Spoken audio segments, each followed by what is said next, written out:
On the surface, there was nothing remarkable about the school where Kian Minter worked. It was one of many public schools stretched thin by limited funding, high student needs, and a constant push to do more with less. Inside those hallways, Kian served as a school aide, someone tasked with maintaining order, supporting students, and filling the gaps left by chronic understaffing. It was quiet, unglamorous work, and largely invisible to anyone outside the building. But schools are ecosystems. When something is wrong, it rarely announces itself all at once. It appears in fragments, patterns that don't quite fit, behaviors that feel slightly off, explanations that don't fully hold together. Kian noticed those fragments. He saw students who didn't have much suddenly handling expensive electronics. He noticed the same names coming up again and again, the same uneasy body language, the same vague answers when questions were asked. What initially looked like isolated incidents began to feel organized. For Kian, this wasn't about discipline or punishment. It was about safety. He recognized that something larger might be pressing in on the students he was meant to protect, and he did what school aides are expected to do when they see a problem. He reported it. In an institution built on layers of administration and procedure, that report should have been the beginning of intervention. Instead, it became the beginning of something else entirely. What Kian could not have known was that his warning reached far beyond the walls of the school. It intersected with an operation that didn't rely on classrooms or lockers, but on fear, pressure, and economic desperation. An operation run not by students, but by adults who understood how easily vulnerable teenagers could be manipulated, and how rarely anyone looked closely enough to stop it. When Kian Minter was killed, the shock rippled outward fast. A school employee, targeted after raising concerns, forced an immediate and uncomfortable question. How does a routine report inside an under-resourced school escalate into lethal violence? The answer would expose more than a single crime. It would reveal a chain of neglect, silence, and systemic failure that had been building long before anyone noticed it was deadly. This is not just the story of a murder. It is the story of what happens when warnings are heard, but not acted on. Kian Minter did not enter the school system with the expectation of changing it. Like many school aides, his role existed in the margins, supporting teachers, monitoring hallways, stepping in when students needed guidance or de-escalation. It was a position rooted in presence rather than authority, and it placed him in daily, direct contact with students whose lives outside school were often more complicated than any lesson plan could account for. Kian was known as consistent and attentive, someone who noticed when students were struggling, even when those struggles didn't fit neatly into disciplinary categories. The school itself reflected the broader challenges facing the district. Chronic underfunding meant outdated resources, limited counseling availability, and staffing shortages that forced aides like Kian to shoulder far more responsibility than their job description suggested. Programs meant to provide after-school support or mentorship were stretched thin, leaving students to navigate economic pressure largely on their own. Within that environment, informal trust between students and support staff became one of the few stabilizing forces available. This is the kind of story we focus on here. Cases where individual actions intersect with much larger systems, and where understanding the context matters just as much as understanding the crime. If you value investigative storytelling that looks beyond headlines and examines what leads up to tragedy, consider subscribing to Beyond the Evidence. It helps ensure these stories continue to be told with care and depth. For Kian, the system was not abstract. It was visible in the exhaustion of staff, the unmet needs of students, and the quiet normalization of crisis.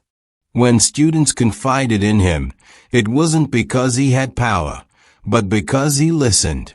That trust placed him in a difficult position, close enough to see problems forming, but without the institutional leverage to resolve them alone.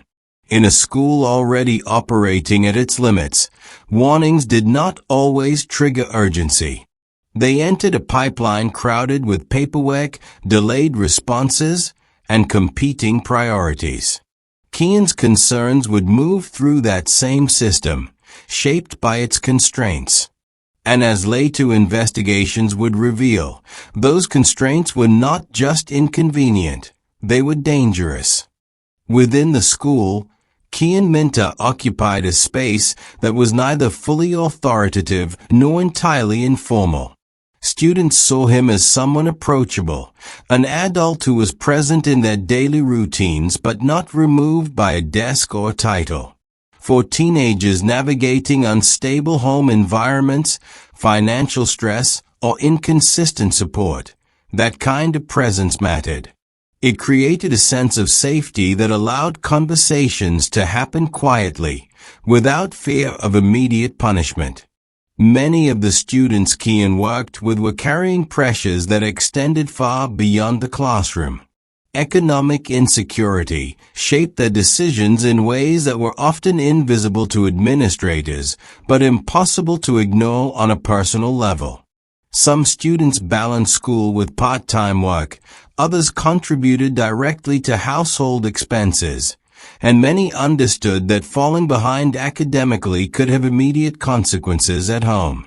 These realities made them particularly vulnerable to adults who knew how to frame exploitation as opportunity. The adults behind the electronics ring would later be described not as outsiders, but as figures who blended into the edges of the community. They recognized which students needed money quickly, and which ones were unlikely to be closely monitored. By offering quick cash and minimizing perceived risk, they created a dynamic where refusal felt costly and compliance felt necessary. The pressure was subtle but persistent, reinforced by fear of retaliation or exposure. Kian saw the effects of that pressure before he understood its source. Students who once engaged openly became guarded. Explanations felt rehearsed. The same students appeared anxious when certain topics arose, their confidence replaced by hesitation. These were not signs of typical adolescent mischief, they were signs of coercion. And because Kian had earned trust over time, he was one of the few adults positioned to notice the shift. That trust, however, also placed him closer to the fault line. In systems where resources are scarce, responsibility often falls on individuals rather than structures. Kian's relationships with students gave him insight, but they also made him a point of vulnerability in a network built on silence. As the pressure on students increased, so did the risk to anyone who threatened to disrupt the arrangement.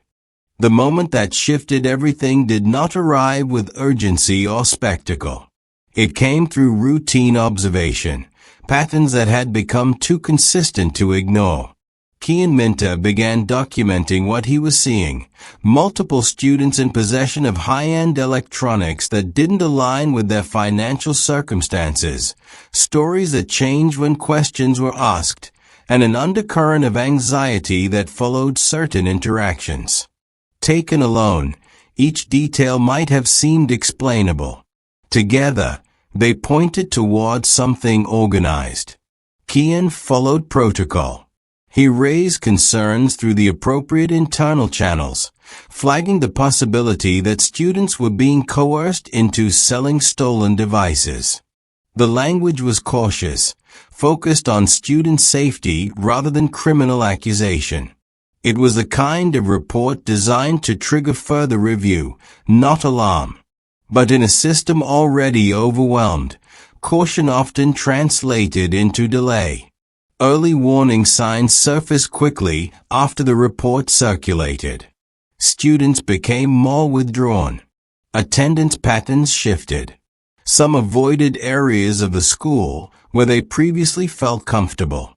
These changes were noted, but not immediately connected to a larger threat. Without dedicated resources to investigate, concerns remained fragmented, spread across departments, files, and conversations that never fully converged. What went unaddressed was the speed at which information travels outside institutional boundaries. Reports meant to stay internal can ripple outward, especially when they touch on illicit activity tied to broader networks. At some point, Kian's warning crossed into spaces he never intended it to reach. The students felt the pressure increase, and the adults behind the operation recognized risk. In hindsight, this period stands out as a narrowing window.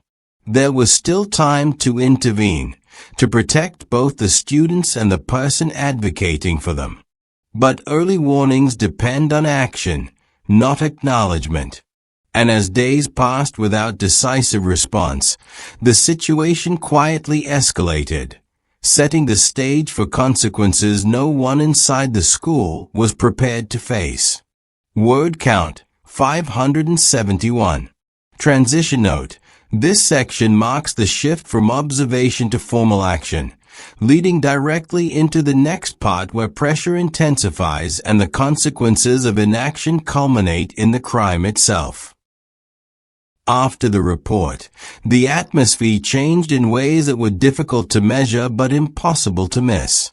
The students connected to the electronics activity appeared increasingly tense, their movements more cautious, their interactions more controlled. Whatever leverage had been used to coerce them before now seemed reinforced by urgency. For the adults running the operation, attention, even indirect attention, was a threat that had to be neutralized. Kian continued his work as usual. There is no indication that he escalated his actions beyond the initial report, nor that he sought recognition or confrontation. He remained a school aide, showing up each day in a role defined by routine. But the system's silence did not mean his warning had gone unnoticed. It meant it had been absorbed by the wrong audience. The killing of Kian Minter was abrupt and devastating. Details were limited in early reporting, and authorities were careful not to release information that could compromise the investigation. What was clear, almost immediately, was the significance of the act itself. This was not random violence. It was targeted, and it reframed everything that had come before it. For the school community, the realization was disorienting. A staff member had been killed not because of personal conflict, but because he had identified a risk to students and acted responsibly. The implication was chilling. Speaking up had carried a fatal cost. The silence that once characterized the response now became a source of collective shock. In the absence of immediate answers, fear filled the gaps. Parents questioned whether their children were safe. Staff questioned whether the system could protect them. And investigators were forced to confront a reality that extended beyond a single victim, that a criminal network had operated close enough to a school to feel threatened by accountability. Kian's death marked the point of no return. What had once been treated as a manageable internal concern was now a homicide, demanding resources, scrutiny, and public attention. The cost of delay was no longer theoretical. It was permanent. The news spread quickly, but understanding lagged behind. Within hours of Kian Minter's death, the school entered a state of suspended normalcy. Classes continued, but the routines felt hollow. Students were met with counselors and quiet announcements, while staff tried to maintain structure in an environment suddenly defined by absence. Kian's presence, once subtle and steady, was now unmistakably missing. Grief took different forms. Some students struggled to articulate what they felt, while others withdrew entirely. For those who had trusted Kian, the loss was not only personal but destabilizing. He had been a point of safety in a system that often felt unpredictable, and his death reinforced the sense that protection was fragile. Rumors circulated, filling the vacuum left by limited official information.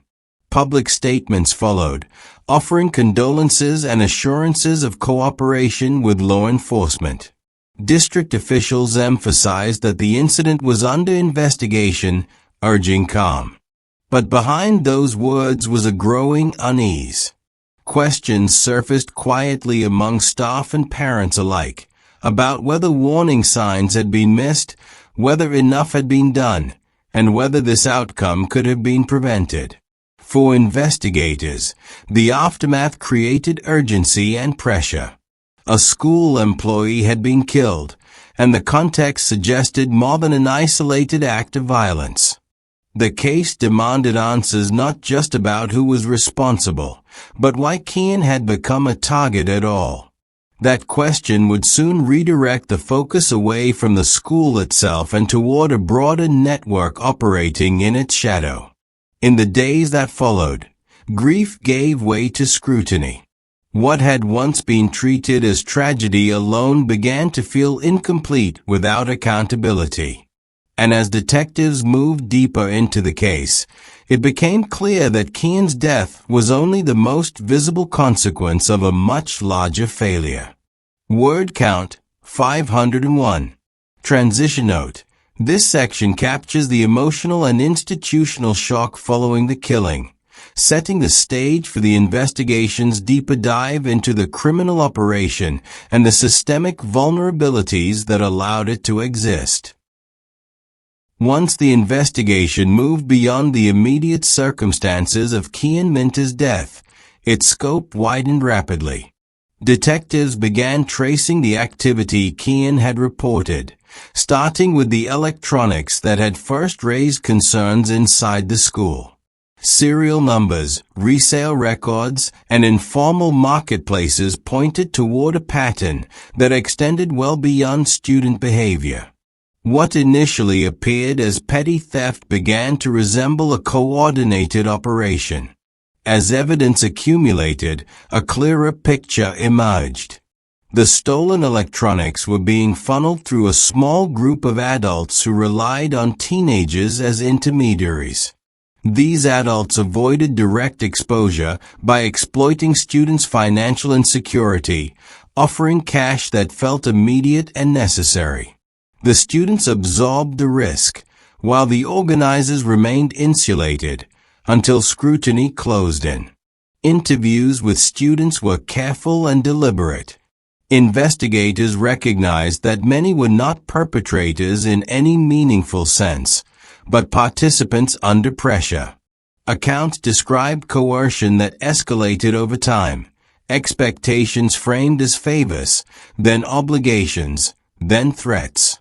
Fear of retaliation, combined with distrust in institutional protection, kept many students silent long after the operation had taken hold. As detectives followed the trail outward, they encountered repeated points where intervention could have occurred. Reports that stalled. Behavioral red flags that went unconnected. Staffing shortages that left no one assigned to follow up in real time.